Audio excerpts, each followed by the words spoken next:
9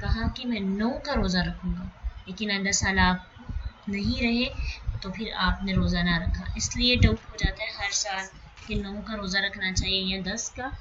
آپ نے 9 کا کہا کہ میں روزہ کا رکھوں گا، تو 9 کی تو پھر زیادہ فضیلت ہے.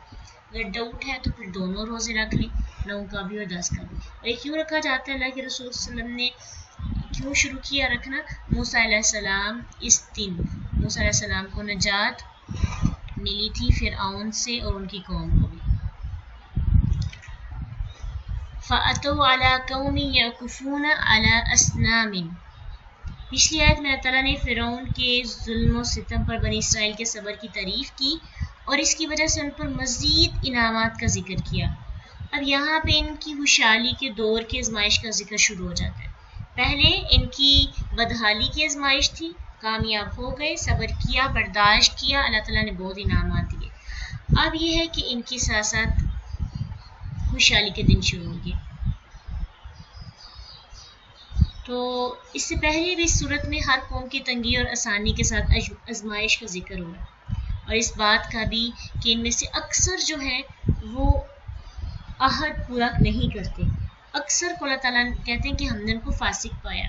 آزادی ملنے کے بعد بنی اسرائیل کی بدعہدی اور فسق کا اور اس کے نتیجے میں انہیں ملنے والی سزا کا تذکرہ یہاں سے شروع ہو جاتا ہے. اور اللہ تعالیٰ نے انہیں سمندر سے پار لگایا، انہوں نے مشرق کی جانب بیت المقدس جو کہ شام کی زمین ہے اس کا رخ کیا. ابھی چلے ہی تھے کہ ان کا گزر ایسے لوگوں پہ ہوا جو اپنے کچھ بتوں پر مجاور بن کر بیٹھے ہوئے تھے، یعنی ان کی پوجا کرتے تھے. یہ بت بزرگوں کے تھے یا گائے وغیرہ کے، قرآن نے یہاں پہ ذکر نہیں کیا اور نہ ہی اس کا حدیث میں ذکر ہے کہ وہ بت کو کیا تھے. بنی اسرائیل کی جہالت اور کفر دیکھیے کہ موسیٰ علیہ السلام کے پاس اتنے واضح معجزات اور اللہ کے انعامات دیکھنے کے بعد بھی انہوں نے گستاخانہ لہجے میں نام لیتے ہوئے کیا کہا؟ یا موسیٰ. بولنے کا سٹائل ہی بڑا، اپنے نبی کو بلانے کا انداز ہی اچھا نہیں ہے. انہوں نے موسیٰ علیہ السلام کو ادب سے بلانے کی بجائے کہنے لگے اے موسیٰ. یہ ہوتا ہے نا کہ جب آپ بعض اوقات ہوتا ہے کہ آپ کہتے ہیں کہ کامیابی تو ہماری وجہ سے ملتی ہے، کریڈٹ سارا خود لے لیتے ہیں، ہم نے صبر کیا، ہمارے انتظار کی وجہ سے ہمیں سب کچھ ملا ہے، تو آپ اپنے لیڈر کی رسپیکٹ کرنا ہی بھول جاتے ہیں. تو ایسے ہوتا ہے تب جب آپ سب کا سب کریڈٹ خود لے لیتے ہیں، لیڈر کی کامیابی، لیڈر کو کچھ نہیں سمجھتے، تو پھر آپ اس کو جیسے چاہے بلاتے ہیں. کہنے لگے اے موسیٰ ہمارے لیے بھی ایسے بت بناؤ جیسے ان کے پاس ہے. تو یہ اس وجہ سے تھا کہ لمبے عرصے تک غلامی میں رہتے ہوئے ان کے اندر مصر کے کچھ مشرکانہ عقائد جو ہیں ان کے اندر آ گئے. بعض علماء نے لکھا ہے کہ بنی اسرائیل چونکہ موحد تھے اس لیے ان کے بت بنانے کے مطالبے سے یہ مطلب نہیں تھا کہ وہ شرک کریں گے، بلکہ ان کا مطلب یہ تھا کہ اس بت کی تعظیم سے اللہ کا تقرب چاہیں گے اور وہ سمجھے کہ یہ شرک نہیں، حالانکہ یہ بھی تو شرک ہے. انبیاء کا اجماعی مسئلہ یہ ہے، کیونکہ اگر شرک نہ ہوتا تو مکہ کے مشرک اور دوسرے بہت سے مشرک بھی موحد ہی رہتے تھے. کہ اللہ تعالیٰ کو اللہ ماننا اور اللہ کے ساتھ دوسروں کو شریک ٹھہرانا یہ بھی تو شرک ہے. اللہ تعالیٰ قرآن میں فرماتے ہیں نا سورۃ یونس آیت نمبر 18 میں کہ وہ اللہ کے سوا ان چیزوں کی عبادت کرتے ہیں جو انہیں نہ نقصان پہنچاتی ہے نہ نفع، اور یہ کہتے ہیں کہ لوگ اللہ کے ہاں ہمارے سفارشی ہیں. کہہ دیں کہ کیا تمہیں اللہ کو اس چیز کی خبر دیتے ہو جسے نہ وہ آسمانوں میں جانتا ہے نہ زمین میں؟ وہ پاک ہے، وہ بلند ہے اس چیز سے کہ جو وہ شرک بناتے ہیں. شریک اللہ کے ساتھ بناتے ہیں، اللہ تعالیٰ ان سب شریکوں سے پاک ہے. موسیٰ علیہ السلام نے اپنی قوم کو کیا کہا؟ قال انکم قوم تجہلون. افسوس کہ تم اللہ تعالیٰ کی شان کو سمجھ نہیں سکے، تم اللہ کی شان کو پہچانتے نہیں. اللہ کی ذات تو وہ ہے، نہ اس کی کوئی مورت بنا سکتا ہے، نہ ہی کوئی اس کی عبادت میں کسی کو شریک ٹھہرا سکتا ہے. سو یہ مطالبہ کرنا کہ ہم بھی اللہ کے ساتھ کچھ الہ بنا لیں تو یہ سراسر جاہلانہ اور مشرکانہ رویہ ہے. شاہ عبد القادر رحمۃ اللہ علیہ لکھتے ہیں اس کے بارے میں کہ جاہل آدمی نظر نہ آنے والے رب کی عبادت کر کے تسکین ہی نہیں پاتا جب تک سامنے ایک صورت نہ ہو. بنی اسرائیل نے جب وہ قوم دیکھی کہ گائے کی صورت کی پوجا کرتے تھے تو انہیں بھی یہ ہوس آئی. آخر انہوں نے اپنی ہوس پوری کرنے کے لیے کیا کیا؟ سونے کا بچڑا بنایا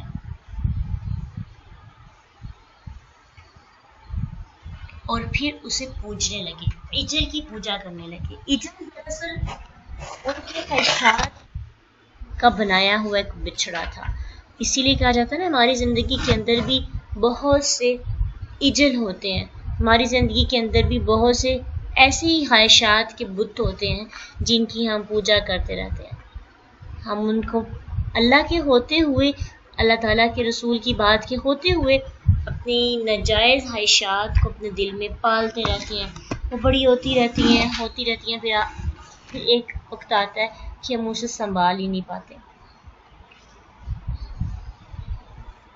تو اس لیے اس آیت سے ہمارے لیے ایک تو یہ سیکھنے کو ہمیں ملتا ہے کہ جب اللہ تعالیٰ انسان کو کامیابی دیتے ہیں، اللہ تعالیٰ انسان کو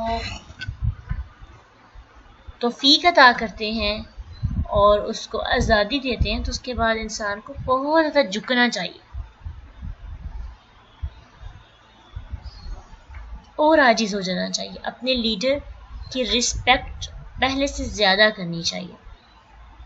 اور پھر یہ بھی کہ کسی کی طرف دیکھ کر فوراً سے یہ کہنا کہ ہمیں بھی یہ مل جائے، ہم بھی یہ کر لیں، چاہے وہ غلط ہے یا صحیح ہے. خاص طور پہ جب غلط ہے تو غور و فکر کرنا چاہیے کہ جو میں کہہ رہا ہوں، جو میں بات کر رہا ہوں، کیا وہ بات ٹھیک بھی ہے کہ نہیں ہے. اور پھر اسی طرح اس آیت سے یہ بھی ہمیں سبق حاصل ہوتا ہے کہ جو بندہ اللہ کے علاوہ کسی کو شریک بناتا ہے، چاہے کوئی انسان ہے، چاہے کوئی نیک ولی ہے. جیسے آج ہوتا ہے نا کہ لوگ اپنے شیخ کے بارے میں کہتے ہیں کہ یہ ہم پہ نظر رکھے ہوئے ہیں، یعنی اس پر پیروں کی خاص نظر ہے، اس پر فلاں کی خاص نظر ہے. تو یہ بھی شرک میں آ جاتا ہے کیونکہ اللہ تعالیٰ کے علاوہ تو کوئی کسی کی دیکھ بھال نہیں کر سکتا. ٹھیک ہے، تو یہ سب کچھ کس میں آتا ہے؟ یہ جو ہمارے شرکانہ مشرکانہ جملے ہیں ان پہ غور و فکر کرنا چاہیے. تو ایسا بندہ اپنے آپ کو جتنا مرضی انٹیلیجنٹ سمجھے اور کامیاب انسان سمجھے، یہ جاہل ہے جو اللہ کی ہستی کو سمجھ ہی نہیں سکا، اللہ کو پہچان نہیں سکا. جو بندہ اللہ کو نہیں پہچانتا وہ دنیا کا سب سے بڑا جاہل انسان ہے. یہ کون کہتا ہے؟ اللہ کی کتاب، انہا اولائی متبرن، یہ سب کچھ برباد ہونے والا ہے. موسیٰ علیہ السلام نے ان کے مطالبے کے جواب میں 4 باتیں بتائیں ان کو. پہلی بات کہ تم لوگ جہالت، ندانی اور اکھڑ پن تیار کر رہے ہو، ضد اور ہٹ درمی کا شکار ہو رہے ہو. اور دوسری بات کہنے لگے کہ یہ جو لوگ کر رہے ہیں، جن کی طرف تم دیکھ رہے ہو، جس کام میں یہ لگے ہوئے ہیں، یہ کام برباد کرنے والا ہے، یہ باطل ہے. اس سے پہلے جو انہوں نے کیا بالکل غلط ہے. وَبَاطِلٌ مَا كَانُوا يَعْمَلُونَ، دنیا میں بھی گمراہی اور آخرت میں بھی یہ سراسر کیا ہے؟ گمراہی ہے. اور پھر تیسری بات جو موسیٰ علیہ السلام نے اپنی قوم کو کہی، قَالَ غَيْرَ اللَّهِ أَبْغِيكُمْ، کیا میں اللہ کے علاوہ تمہارے لیے کوئی اور الہ تلاش کروں؟ تیسری ان کی بات کی تردید کی اور سوال ہے اور ڈانٹ ہے کہ مجھے بتاؤ کیا میں اللہ تعالیٰ کے علاوہ کسی اور ہستی کو تمہارے لیے تلاش کروں؟ تم یہ چاہتے ہو؟ کتنا برا تم چاہتے ہو یہ؟ کیا یہ انسان کے بس کی بات ہے کہ انسان جسے چاہے اپنا معبود بنا لے؟ بلکہ معبود تو وہ ہو سکتا ہے جس نے تمہیں انعامات سے نوازا، جو بہت زیادہ نعمتیں عطا کرتا ہے اور ان نعمتوں کے بعد تمہیں فضیلت بخشتا ہے. اپنے آپ کی طرف دیکھو تو صحیح، وَهُوَ فَضَّلَكُمْ عَلَى الْعَالَمِينَ، اس نے تمہیں تمام جہانوں پہ فضیلت دی، تم پہ خاص کرم کیا، تمہیں ایک ظالم بادشاہ کے ظلم سے آزاد کروایا. کہ اب تمہارا کام یہ نہیں بنتا کہ تم شکر گزاری کرو. تم نے بجائے شکر گزاری کرنے کے مزید اللہ تعالیٰ کے ساتھ شریک بنانے کی باتیں شروع کر دی. اسے چھوڑ کر کسی اور کی پوجا کرنے لگو گے. یہ شکر گزاری نہیں ہے، بلکہ یہ تو عین ناشکری اور نمک حرامی جسے کہتے ہیں نا، کہ جس کا کھایا اسی کو جو ہے نقصان پہنچانے کی کوشش کرنا، اسی کے اگینسٹ ہو جانا، اسی کے خلاف ہو جانا. تو بنی اسرائیل بھی یہی کرتے تھے. یہ قوم جو تھی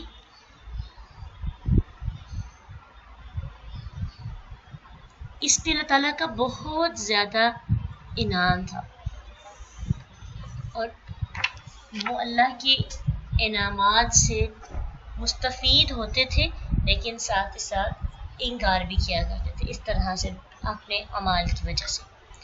اب ان کو مزید چوتھی بات کیا کہی جا رہی ہے، مزید نعمتیں یاد کروائی جا رہی ہیں. اس انجیناکم، اور ہم نے جب تمہیں نجات دی. کس سے؟ فرعون سے. کیسے نجات دی؟ فرعون کیا کرتا تھا؟ فرعون جو تھا وہ برا عذاب دیا کرتا تھا، تمہیں آزمائش میں مبتلا کرتا تھا. تو اس واقعہ میں تم پر مصیبت کا بھی اور انعام کا بھی ذکر کیا گیا ہے. یعنی یہ جو بات تھی انجیناکم من آل فرعون یسومونکم سوء العذاب، تمہارے لڑکوں کا ذبح کرنا، عورتوں کو زندہ رکھ کے لونڈیاں بنا کر ان سے کام کر لینا، اپنی خواہش نفس پوری کرنا، مردوں کو ختم کر کے بنی اسرائیل کی نسل ختم کرنے کا منصوبہ بنانا، یہ ایک بہت بڑی مصیبت ہے تم پر. لیکن جب اسے نجات دی اللہ نے تو یہ بہت بڑا انعام تھا. تو اس انعام کی قدر کرو. انعام کی قدر کیسے ہوتی ہے؟ اس کا شکر کر کے. جب انسان شکر نہیں کرتا تو پھر کیا ہوتا ہے؟ پھر یہ ہوتا ہے کہ انسان اللہ تعالیٰ کی دی گئی نعمتوں سے آشنائی نہیں حاصل کر پاتا، ان کو پہچان ہی نہیں پاتا. تو یہ تب ہوتا ہے جب ہم، یہ نا سارے کا سارا پیچھے ایک جڑ ہے. وہ جڑ کیا تھی کہ کسی کو دیکھ کر ان جیسی عبادت کرنے کی کوشش کرنا. اس سے ہمارے لیے بہت اہم سبق یہ ہے کہ جب انسان زندگی کے اندر ایک بڑا اچھا طریقہ ہمیں مل رہا ہے کہ کسی کی بھی چیز کو دیکھ کے منہ میں پانی آ جانا کہ یہ مجھے مل جائے، ہم بھی ایسے کریں، ہمارے پاس بھی ایسا ہو، تو ایسا انسان کبھی بھی شکر گزار نہیں ہوتا. کیوں؟ ہر انسان کی چیز کو دیکھ کر، ہر انسان کی طرف دیکھ کر اس کے منہ میں پانی آ جاتا ہے. یہ تو عام معاملات میں ہے نا، لیکن اگر دین کے معاملات میں دیکھیں تو اس میں تو ہمیں غلط کاموں کی طرف اگر دوسروں سے موٹیویٹ ہوں گے تو ہم بھی اسی قوم میں شامل ہو جائیں گے جس کے مشابہت اختیار کی ہوئے ہیں. ایک روایت ہے کہ اللہ کے نبی صلی اللہ علیہ وسلم جب حنین کی طرف نکلے تو مشرکین کے ایک درخت کے پاس سے ان کا گزر ہوا. تو وہ لوگ جو مشرکین تھے نا، وہ اپنے ہتھیار وغیرہ اس درخت پر لٹکاتے تھے. تو کچھ نو مسلم تھے، وہ کہنے لگے کہ اللہ کے نبی آپ ہمارے لیے بھی ایک ایسا درخت مقرر کر دیں جیسا انہوں نے کیا ہے. تو اللہ کے نبی صلی اللہ علیہ وسلم نے فرمایا سبحان اللہ، یہ تو اس طرح کی بات ہو گئی نا جو موسیٰ علیہ السلام کی قوم نے ان سے کہی تھی ہمارے لیے بھی کوئی معبود بنا دے جس طرح ان کے ہیں، ان کے معبود ہیں. اس ذات کی قسم جس کے ہاتھ میں میری جان ہے، تم اپنے سے پہلے لوگوں کے طریقے پر سوار ہو جاؤ گے. اللہ کے رسول کی یہ پیشین گوئی تھی. آج دیکھیں کہ ہم پرانی اقوام کے طریقوں پہ چل رہے ہیں، ان کو فالو کرنے کی کوشش کرتے ہیں، ان کی پیروی کرتے ہیں، ان کی ماننے کی کوشش کرتے ہیں. تو جب انسان پہلی قوموں کی پیروی کرتا ہے یا پھر زندگی کے اندر ایسے کاموں میں دوسروں کی ریس کرتا ہے، دوسروں جیسا بننے کی کوشش کرتا ہے جو دین کا حصہ نہیں ہے، آہستہ آہستہ دین کی محبت، اللہ کی محبت، قرآن کی محبت اس انسان کے دل سے خارج ہو جاتی ہے. جس کے دل میں دوسروں کے کاموں کی چیزوں کی محبت آ جاتی ہے، اللہ کی محبت اس دل سے نکل جاتی ہے. تو یہ ہے کنکلوژن اس بات کا کہ نعمتیں پانے کے بعد بھی اس کا احساس نہ ہونا. کب ایسا ہوتا ہے؟ جب انسان بس پانے کی خواہش کے پیچھے لگا رہتا ہے اور پھر اپنی خواہشات کی بت بنا لیتا ہے۔ پھر اس کے بعد کیا ہوا کہ موسیٰ علیہ السلام سے اللہ تعالیٰ نے وعدہ کیا اور ان کو اپنے پاس بلایا تاکہ ان کو کچھ احکامات عطا کریں اور ان کی قوم والے اس کی پیروی کریں۔ وَوَاعَدْنَا مُوسَىٰ 30 لَيْلَةً، موسیٰ علیہ السلام نے، اللہ تعالیٰ نے موسیٰ علیہ السلام سے 30 راتوں کا وعدہ کیا کہ 30 راتیں آپ ہمارے پاس آئیں، اور پھر اس کے بعد وہ راتیں 40 ہو گئی۔ فرعون سے نجات پانے کے بعد بنی اسرائیل جو تھے وہ جزیرہ نمائے سینا میں پہنچے تو اللہ تعالیٰ نے موسیٰ علیہ السلام کو کوہ طور پر بلایا کتاب دینے کے لیے۔ پہلے اس کی مدت 30 تھی، 30 دن، پھر اس میں 10 دن کا اضافہ کیا گیا تاکہ ان 40 دنوں میں موسیٰ علیہ السلام روزہ رکھیں، دن رات اللہ کی عبادت کریں اور اس میں تدبر کرنے میں مصروف رہیں۔ اس کی وجہ یہ معلوم ہوتی ہے کہ 30 راتوں کی خلوت سے عبادات اور مناجات کی عادت پڑ جائے گی، اور پھر آپ جو ہے اس لذت اور آشنائی کے بعد 10 دن بڑھانے سے ان کی طبیعت پہ کوئی بوجھ نہیں پڑے گا۔ باقی اللہ تعالیٰ اس کے بارے میں زیادہ جانتے ہیں کہ پہلے 30 اور پھر بعد 10 میں 10 کا کیوں اضافہ کیا گیا، حالانکہ اللہ کو پتہ تھا کہ 40 راتیں ہی ہیں۔ اس کے بارے میں لوگوں نے بہت سے مختلف اقوال لکھے ہیں، جس کا دین کے ساتھ کوئی تعلق نہیں۔ کچھ نے کہا کہ 30 دن کے روزے کے بعد موسیٰ علیہ السلام نے مسواک کر لی اور پھر اس کی وجہ سے 10 دن پھر اور بڑھائے، جس سے وہ بو جاتی رہی جو اللہ تعالیٰ کو بہت پسند ہے۔ مگر اس کے بارے میں کوئی بھی روایت یا سراغ قرآن و حدیث سے نہیں ملتا، نہ ہی کسی صحیح سند سے اس کی تائید ہوتی ہے کہ مسواک سے وہ بو جو ہے جاتی رہی جو اللہ کو پسند تھی، اس لیے موسیٰ علیہ السلام کے لیے 10 دن کا مزید جو ہے دورہ ان کا بڑھ گیا۔ خیر موسیٰ علیہ السلام یہ 40 دن کی مدت پوری کر چکے تو اللہ تعالیٰ نے ان سے کلام کیا، بات کی، جیسے بات ہوتی ہے نا، گفتگو کی جاتی ہے، ویسے اللہ تعالیٰ نے ان سے گفتگو کی، اسی لیے ان کو کلیم اللہ کہا جاتا ہے۔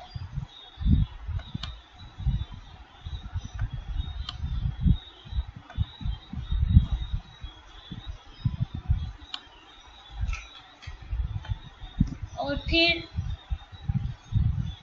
بات کرنے کے بعد جو ہے انہیں تورات کے بارے میں کچھ احکامات عطا کیے اور وقال موسیٰ لأخیہ ہارون، جب موسیٰ علیہ السلام جانے لگے تو ان کو اپنی قوم کا پتہ تھا، تو قوم کے مزاج کو سمجھتے تھے، تو انہوں نے کیا کیا، اپنے بھائی ہارون علیہ السلام کو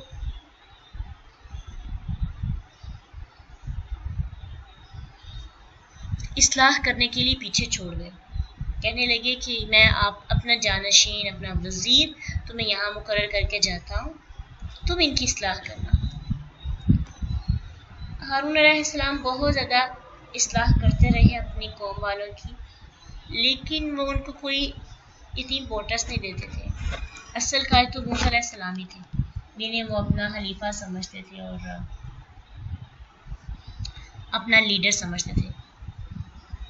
تو ہارون علیہ السلام کو پیچھے چھوڑا موسیٰ علیہ السلام نے تاکہ وہ اصلاح کرتے رہیں اور فسادیوں کے پیچھے مت لگیں، تو انہوں نے اپنی پوری کوشش کی۔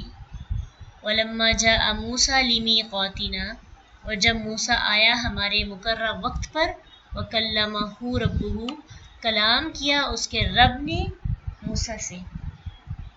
اب اس کے بارے میں بھی بہت سے لوگوں کے نظریات ہیں۔ کچھ نے کہا کہ بغیر کسی واسطے کے بغیر کلام فرمایا، اور کچھ کہتے ہیں کہ آگ لینے گئے تو رسالہ سے سرفراز ہوئے، تو پھر کیا ہوا کہ واسطے کے بغیر، اس لیے کہ فرشتے کے ذریعے یا دل میں بات ڈال دی، تو جیسے ہر نبی ایک وحی کے ذریعے اللہ تعالیٰ سے کنیکٹ ہو جاتا ہے، لوگوں نے یہی کہا کہ موسیٰ علیہ السلام بھی اسی طرح ان کی وحی ہی تھی، یہ بات کرنا نہیں شامل تھا۔ لیکن اللہ تعالیٰ نے کھول کے خود ہی بیان کیا کہ موسیٰ علیہ السلام کو اللہ کی آواز آئی، انہوں نے اللہ سے بات کی.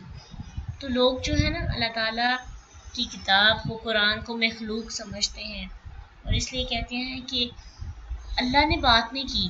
موسیٰ علیہ السلام تصور میں اللہ سے باتیں کرتے رہے، یعنی انہوں نے اللہ تعالیٰ کے بارے میں یہ کہا ہے کہ اللہ بول نہیں سکتے. اللہ سبحانہ تعالیٰ اتنی بڑی ذات ہے کہ ان کے بارے میں یہ نظریہ بنا لینا کہ اللہ سبحانہ تعالیٰ کیسے بول سکتے ہیں، کیسے انہوں نے بات کی. اللہ کے حق میں بالکل ایسی بات ہے جیسے کہ اللہ کی کسی چیز کی اللہ کو عاجز کرنا.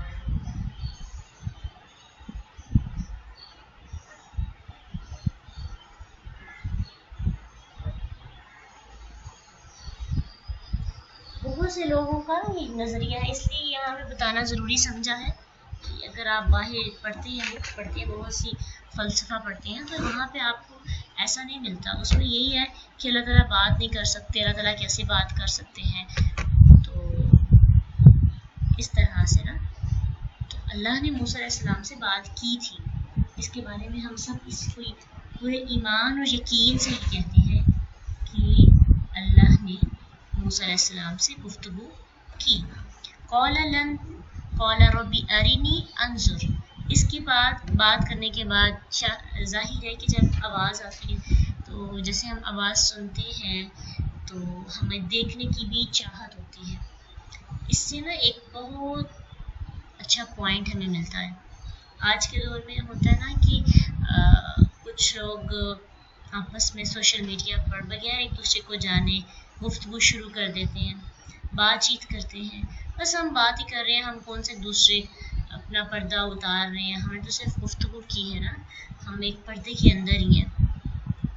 آہستہ آہستہ کال پہ بات ہو جاتی ہے، پھر اس کے بعد دیکھنے کی چاہت آٹومیٹکلی پیدا ہوتی ہے. پھر اس چاہت کو پورا کرنے کے لیے آخرکار انسان ایک دوسرے کو اپنا آپ دکھا ہی دیتا ہے، چہرہ دکھا دیتا ہے. تو اس لیے یہ پوائنٹ ہوتا ہے، جو گفتگو ہوتی ہے نا، جو بات چیت ہوتی ہے، اس چیز کے دل میں خواہش پیدا ہوتی ہے کہ جس کے ساتھ ہم بات کر رہے ہیں ہم ان کو دیکھیں کہ وہ کیسے بات کرتے ہیں، یا ان کا چہرہ یا ان کی لک کیسی ہے. تو موسیٰ علیہ السلام نے بھی اللہ سبحانہ تعالیٰ سے یہی کہا کہ اے میرے رب، دکھا مجھے اب کہ تو کیسا ہے، دکھا مجھے، میں تجھے دیکھنا چاہتا ہوں. اللہ سبحانہ تعالیٰ نے ان کو کہا اے موسیٰ تو مجھے نہیں دیکھ سکتے، کبھی بھی نہیں دیکھ سکتے. اس دنیا میں اللہ تعالیٰ کو کوئی بھی آنکھ نہیں دیکھ سکتی. کسی انسان کے اندر یہ طاقت ہی نہیں ہے کہ وہ اللہ کو دیکھ پائے. اللہ کے دیدار کو کوئی برداشت ہی نہیں کر سکتا، کیونکہ اس کا نور ہی بہت زیادہ ہے. جیسے ایک تیز روشنی ہوتی ہے اور آپ اس کو دیکھ ہی نہیں پاتے، اسے محسوس کر سکتے ہیں، تو ایسے ہی اللہ تعالیٰ کو دیکھنا ناممکن ہے. تو اللہ نے کہا چلے موسیٰ کی دل جوئی کے لیے. دیکھیں نا اللہ تعالیٰ کا انداز کتنا اچھا ہے، صاف انکار نہیں کیا. اس سے یہ پتہ چلتا ہے کہ ہمیں بھی جب کسی کا انکار کرے ساتھ اس کو کوئی چھوٹا سا پیکیج بھی دیں، یا کچھ ایسی چیزیں دیں کہ اس کے دل کی تسلی ہو جائے. یہ بہت ضروری چیزیں ہوتی ہیں. اللہ سبحانہ تعالیٰ کا اپنے بندوں کے ساتھ اتنا اچھا طریقہ ہے، اتنا اچھا رویہ ہے کہ انکار بھی کیا. اب موسیٰ علیہ السلام کو اگر نہ بھی یہ کہتے کہ موسیٰ پہاڑ پر میں تجلی ڈالوں گا اور اس تجلی کو تو نہ دیکھ سکے گا، تو پھر پتہ سمجھ جانا کہ تم نہیں مجھے دیکھ سکتے. ایسے نہیں، اللہ تعالیٰ نے موسیٰ علیہ السلام کو اپرچونٹی دی. دیکھیں نا ابراہیم علیہ السلام نے بھی تو کہا نا کہ اللہ مجھے سیٹسفیکشن چاہیے، میں فرشتوں کے اندر مردوں کو زندہ کرتے ہوئے دیکھنا چاہتا ہوں. تو اللہ نے ان کی تسلی بھی پوری کی، اور یہ نہیں کہا کہ یہ لوگ جو ہے یہ کیوں ایسا کریں، ان کو اللہ پہ یقین نہیں ہے. یقین تو تھا کہ دل کی تسلی بہت ضروری ہوتی ہے. تو کیا پتہ چلتا ہے کہ ہمیں لوگوں کے ساتھ اس طرح سے بات کرنی چاہیے کہ یہ نہ کہیں کہ کوئی سمجھتا میری بات تو سمجھے یا نہ سمجھے، مجھے اس سے کوئی فرق نہیں پڑتا، آئی ڈونٹ کیئر. اس طرح سے فکر استعمال کیے جاتے ہیں، تو ایسے فکر نہ استعمال کیا کریں، بلکہ بات اس انداز میں کریں کہ اگر کسی کو انکار کیا جا رہا ہے یا کسی کے لیے ناگوار بات کی جا رہی ہے تو اس طرح سے بات ہو کہ اس کے دل کی تسلی ہو جائے. ٹھیک ہے، تو اللہ تعالیٰ نے بھی یہ موسیٰ علیہ السلام کی تسلی کے لیے کہا فلما قال لا ترانی ولكن انظر الى الجبل، کہ اگر تو دیکھ پہاڑ کی طرف اور اگر وہ اپنی جگہ پہ قائم رہا تو سمجھنا تو بھی مجھے دیکھ لے گا۔ اللہ نے موسیٰ علیہ السلام کی دل جوئی کی، اور پھر کیا ہوا کہ پہاڑ پر ایک روشنی ڈالی، اللہ نے اپنی تجلی ڈالی۔ فلما تجلی ربه للجبل جعله دکا، جب تجلی ڈالی اللہ تعالیٰ نے پہاڑ پر تو پہاڑ ریزہ ریزہ ہو گیا۔ اب وہ سوچیں کہ اللہ کو قیامت کے دن لوگ دیکھیں گے، دیدار کریں گے، تو اس وقت ہماری پاورز کتنی زیادہ ہو جائیں گی، ہم تو پہاڑ سے بھی زیادہ پاورفل ہو جائیں گے، تو ہم تو بہت زیادہ سپر مین ہو جائیں گے نا، ہمارے پاس کتنی انرجی ہوگی، کتنی طاقت ہوگی کہ ہم اللہ کو دیکھ سکیں گے۔ یعنی ایک پہاڑ اللہ کی تجلی برداشت نہیں کر پا رہا ہے اس دنیا کے اندر، اب اس طرح دنیا کی حقارت کا کس طرح اندازہ ہوتا ہے۔ اس ایک چھوٹی سی بات سے دنیا کے حقیر ہونے کا کس قدر اندازہ ہوتا ہے کہ اللہ کی ایک جھلک ایک پہاڑ نہیں برداشت کر پاتا، ریزہ ریزہ ہو جاتا ہے، اور قیامت کے دن حشر کے میدان میں فیصلے کے بعد لوگ اپنے گھر کی منڈیر پر کھڑے ہو کے اللہ کا دیدار کریں گے، اللہ کو دیکھیں گے، کچھ نہیں ہوگا، ان کو آسانی کے ساتھ دیکھ سکیں گے، کتنا آسان ہوگا۔ ٹھیک ہے، دنیا بہت حقیر ہے اس آخرت کے مقابلے میں، وہاں پہ تو ہر چھوٹے سے بھی انسان کی انرجی سپر مین سے بھی زیادہ ہو جائے گی۔ دکا کا مطلب ہوتا ہے ریزہ ریزہ کرنا، جیسے قرآن میں آتا ہے نا سورۃ الفجر آیت 21 میں اذا دکت الارض دکا دکا، اور پھر زمین کو ہموار کرنے کے میننگ میں بھی یہ استعمال کیا جاتا ہے۔ ٹھیک ہے، تو اس کا مطلب ہے کہ پہاڑ ٹوٹ کر زمین ہموار ہو گئی۔ صاعقہ کا مطلب ہوتا ہے بے ہوش ہو کے گرنا، اور اس کا ایک مطلب فوت ہو کر گرنا بھی ہے، لیکن صاعقہ کے بعد جب آ گیا آفاق تو پھر اسے پتہ چلتا ہے کہ یہ بے ہوش ہو کے گرے تھے، اور پھر بعد میں ان کو ہوش آ گیا۔ تو موسیٰ علیہ السلام فوت نہیں بلکہ بے ہوش ہوئے تھے۔ تو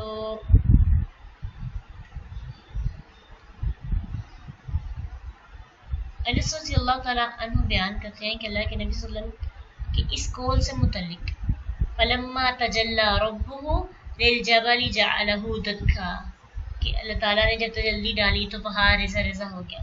تو آپ صلی اللہ علیہ وسلم نے سمجھانے کے لیے نا ایک انگوٹھا انگلی کے پورے کے قریب رکھا اور فرمایا تو پہاڑ دنس گیا، یعنی اپنا انگوٹھا انگلی کے پورے کے قریب رکھا اور پھر کہا کہ پہاڑ اس طرح سے دنس گیا، یعنی ختم ہو گیا۔ اس طرح ایگزامپلس کے ساتھ اللہ کے رسول نے ان کو سمجھایا۔ دیکھیں نا، اس سے بھی ایک طریقہ پتہ چلتا ہے کہ کیا ہے کہ جو ہم آج کل یوز کرتے ہیں نا، ڈائیگرامز یوز کرتے ہیں یا پھر سلائیڈز بنائی جاتی ہیں، تو یہ بھی ایک ایسا طریقہ ہے۔ اللہ کے رسول صلی اللہ علیہ وسلم کے سمجھانے کا انداز ہے کہ آپ ایگزامپل سے سمجھایا کرتے تھے۔ جیسے آپ نے وہ رستہ جو سیدھا رستے کی پوری ڈائیگرام سمجھائی کہ یہ ہے، نیچے ڈرا کر کے بتایا۔ تو ڈرائنگ کرنا دین کے کاموں کے لیے ڈرائنگ کرنا بھی ایک عبادت ہے۔ ڈرائنگ سے سمجھانا کہ اس طرح کوئی نہیں سمجھ سکتا، لیکن اگر گرافکس کا اندر ایڈیشن کر دیا جائے تو لوگوں کو اچھی سمجھ آ جاتی ہے۔ یہ اللہ کے ربی کے قسم کا سٹائل تھا ایک، ہمیں بھی سٹائل کو اپنانا چاہیے۔ فلما افاق قال سبحانک تبت الیک وانا اول المؤمنین، کہنے لگے اے اللہ تو پاک ہے، تو میں توبہ کرتا ہوں، میں نے تم سے ایسی بات کا مطالبہ کیا جو نہیں کرنی چاہیے تھی۔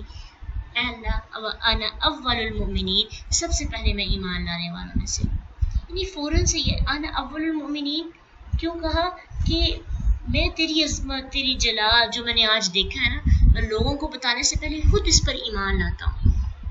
میں یقین ہو گیا مجھے کہ تیری بات سچی ہے، تو نے کہا مجھے کوئی نہیں دیکھ سکتا، تو واقعی نہیں دیکھ سکتا۔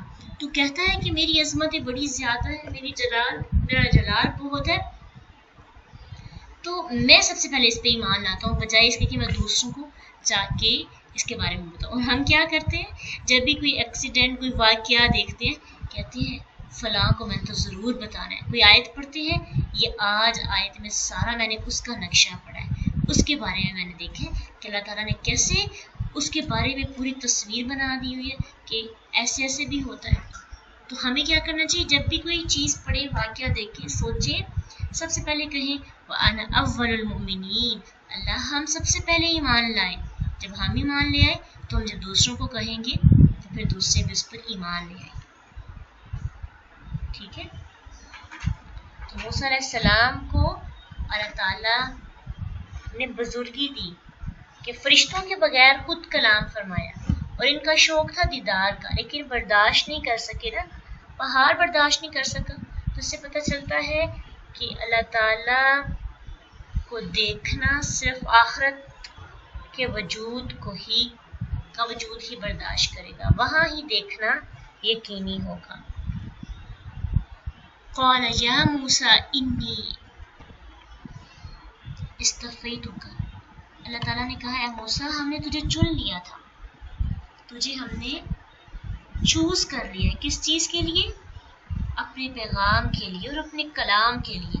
یعنی ہم تجھے اپنا پیغام بھی دے رہے ہیں اور تجھ سے بات بھی کر رہے ہیں, کلام بھی کر رہے ہیں. اب یہ پکڑ لو جو تجھے ہم نے دیا ہے, یہ جو کتاب ہے یہ اپنے پاس رکھ لو.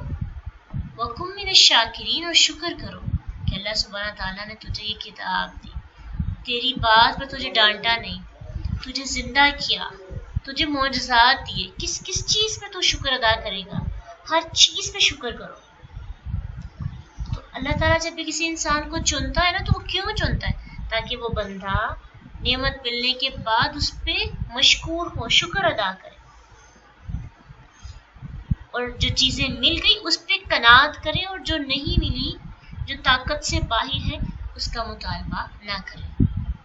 تو اس سے مقصود موسیٰ علیہ السلام کو تسلی دینا ہے کہ دیکھنے سے روک دینے پر دل جو ہے ان کا چھوٹا نہ ہو. ان کو ساتھ ہی نعمت یاد کروا دی, اللہ تعالیٰ نے ان کو مقام یاد کروا دیا. دیکھیں کتنا پیارا اللہ کا انداز ہے نا, کتنی اچھی موٹیویشن ہے, سٹائل کتنا پیارا ہے اللہ کا کہ دیکھیں اللہ تعالیٰ بھی چاہتے ہیں کہ بندے کی دل آزاری نہ ہو. اتنا بڑا رب, اتنا بڑا مالک ان چیزوں کا خیال رکھ رہے ہیں. اللہ تعالیٰ ہو کر, یعنی اللہ ہو کر اتنی اعلیٰ ہستی کہ میرے موسیٰ کا دل نہ ٹوٹے.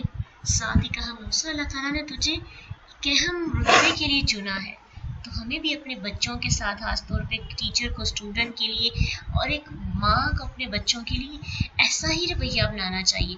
کسی بات پہ وہ غلط بات کا مطالبہ کریں تو ڈانٹنے کی بجائے ان کو پریکٹیکلی طور پر سمجھانے کی کوشش کرنی چاہیے تاکہ ان کا دل چھوٹا نہ, اور ساتھ ہی کہیں کہ اللہ تعالیٰ نے انہیں ساتھ ہی ان کے رتبے کا اندازہ بتائے کہ تو ہمارے لیے بہت اہم ہے, ہمیں تجھ سے بہت محبت ہے, بہت پیار ہے, لیکن ہم نہیں چاہتے کہ تو یہ چیز حاصل کرے کیونکہ یہ چیز تیرے حق میں بہتر نہیں ہے. اللہ نے ڈانٹ نہیں سکھائی, اللہ نے مارنے نہیں سکھائی انسانوں کو, اللہ نے بچوں کے ساتھ بہتر طریقے سے بہتر رویہ اپنانے کا انداز ہمیں سکھایا. کتنے پیارے سٹائل اللہ کے ہمیں مل رہے ہیں نا, اور کسی سے سیکھنے کی ضرورت رہتی ہے, کسی سے موٹیویٹ ہونے کی ضرورت باقی رہ جاتی ہے ہمیں. اللہ تعالیٰ بندوں سے ایسی محبت کرتے ہیں نا, ماؤں سے بھی زیادہ کرتے ہیں. تو جس کی محبت ماؤں سے بھی زیادہ ہے اس کی محبت سیکھنی چاہیے. اس کی محبت کیا ہے کہ موسیٰ کے غلط مطالبے پر ان کا انکار کیا, ساتھ ہی ساتھ ان کو ان کے رتبے کا اندازہ بھی بتا دیا کہ تو ہمارے لیے بہت اہم ہے. یہ نہ سمجھنا کہ ہم نے تمہاری بات نہیں مانی اور تم یہ سمجھو کہ اب تم ہمارے لیے امپورٹنٹ ہی نہیں ہو, تم تمہارے لیے بہت اہم ہو. اس لیے جو دیا اس پہ کیا کرو, دل کو بڑا کر کے اللہ کا شکر ادا کرو. تو کیا سیکھا ہم نے آج؟ کتنی باتیں ہیں نا. سب سے زیادہ تو کمیونیکیشنس کی, مجھے جو چیز اللہ سبحانہ تعالیٰ کی بہت زیادہ امپریس کر رہی ہے آج کے آیات کے اندر یہی ہے کہ اللہ اپنے بندوں سے کتنی محبت کرتے ہیں. اللہ تعالیٰ ہو کر اتنا بڑا رب ہو کر اپنے کمیونیکیشن میں دو ٹوک بات نہیں کر رہے، بلکہ اس طرح سے بات کر رہے ہیں کہ سامنے والے کا دل نہ دکھے. تو ہم آج کے دور کے اندر کیسی باتیں کر دیتے ہیں کہ اگلے بندے کا دل چیر دیتے ہیں اور اس کا دل توڑ دیتے ہیں، اور ہمیں اس چیز کا اندازہ بھی نہیں ہوتا کہ ہماری یہ بات دوسرے کو کتنی بری لگے گی. ہمارا یہ جواب وہی دینا ہے، انکار کرنا ہے. کچھ باتیں ایسی ہیں جن پر ہم ہاں نہیں کر سکتے، کرنا ہم نے انکار ہی ہے، لیکن انکار کرنے کا انداز اچھا ہونا چاہیے. اللہ سبحانہ تعالیٰ ہمیں کلام کرنے کی، گفتگو کرنے کا سٹائل اللہ ہمیں سکھا دے. ہمیں خوش کلامی اور اخلاق اللہ ہمیں سکھا دے کہ ہم دوسروں سے بات کریں تو دوسرا ہم سے بات کر کے خوش ہو، بجائے اس کے کہ وہ اس کا دل تنگ ہو اور وہ یوں سمجھے کہ سامنے والا ہمیں طنز کر رہا ہے، تنقید کر رہا ہے، ہمیں تانے دے رہا ہے. وَكُن مِّنَ الشَّاكِرِينَ. جب کبھی ہمیں ہماری من پسند چیز نہ ملے تو ہم بجائے ناشکری اختیار کرنے کی کیا کریں؟ اللہ تعالیٰ شکر ہے آج تک جو تو نے پسندیدہ چیزیں دی، چلے ایک نے دی تو کوئی بات نہیں ہے، اللہ جو دی ہے ان میں برکتیں پیدا کر دے. اللہ سبحانہ تعالیٰ ہمیں سمجھ عطا کرے، ہمیں اللہ سبحانہ تعالیٰ ایک بہترین زندگی گزارنے کی، بہترین زندگی کا ڈنگ اللہ ہمیں عطا کرے. وآخر دعوانا ان الحمد للہ رب العالمین. سبحانک اللہم وبحمدک نشہد ان لا الہ الا انت نستغفرک ونتوب الیک.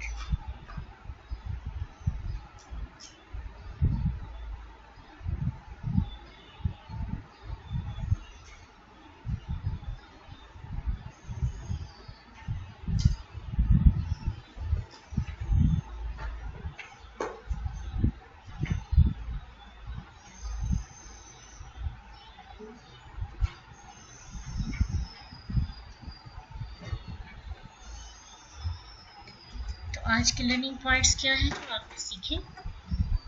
اپنے لرننگ پوائنٹس شیئر کریں.